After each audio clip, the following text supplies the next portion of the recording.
All right, so this is the next part of our lab. We've got the thermometer with a new piece of dry filter paper on it.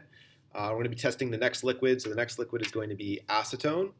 So I'm going to dip the thermometer into the acetone, and we'll find the starting temperature of the acetone. And it should be pretty similar to the starting temperature of the water. Looks like it's 19.5 degrees Celsius. All right, so we'll pull that out. And same thing you did with the water, every 30 seconds you need to record the temperature. And we'll see how the temperature changes over time as the acetone evaporates. We're going to see if the temperature changes faster for the acetone or slower. And so again, you're recording the temperature every 30 seconds. And we're going to compare the rate of evaporation and the minimum temperature achieved for the acetone and for the water.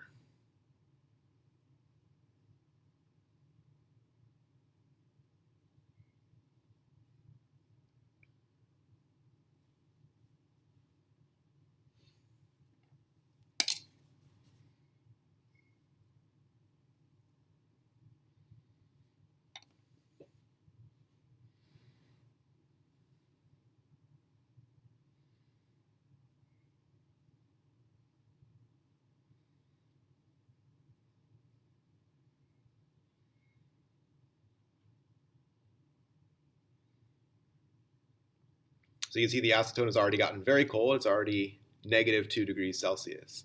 So it got much colder than when the water was evaporating. So keep recording every 30 seconds what the temperature is. We're again going to make a graph with time on the x-axis and temperature on the y-axis so we can compare the three liquids, how quickly they evaporated, and how low the temperature gets.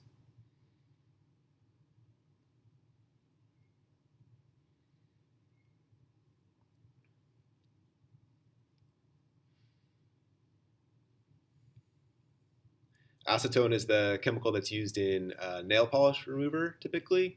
So if you've ever had any nail polish remover on your skin, you might have noticed that it evaporates pretty quickly and feels very cold if you get that liquid on you. So even if the liquid's at room temperature to begin with, as it evaporates, there is evaporative cooling and it feels very cold on your skin.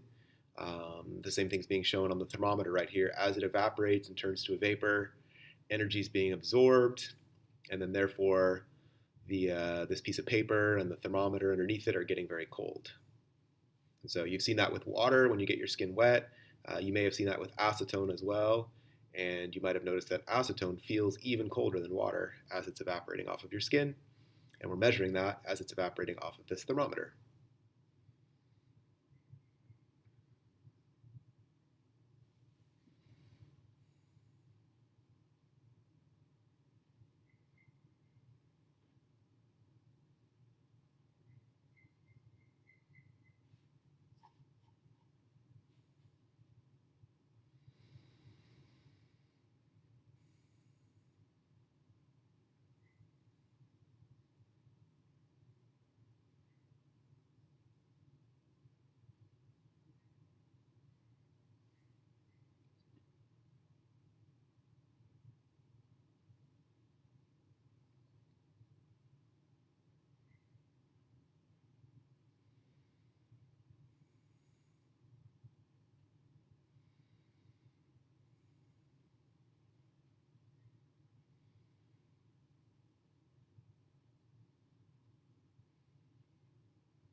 All right, so we saw the acetone as it was evaporating, the temperature got all the way down to -6 degrees Celsius.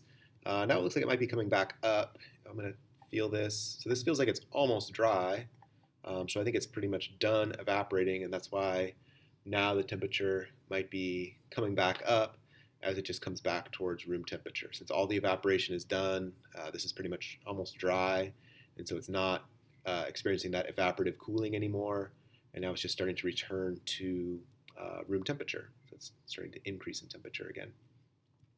So I think you guys saw that the acetone got colder as it evaporated than the water. It also evaporated a lot faster than the water. This thing became dry and it all turned to vapor quicker than what happened with the water.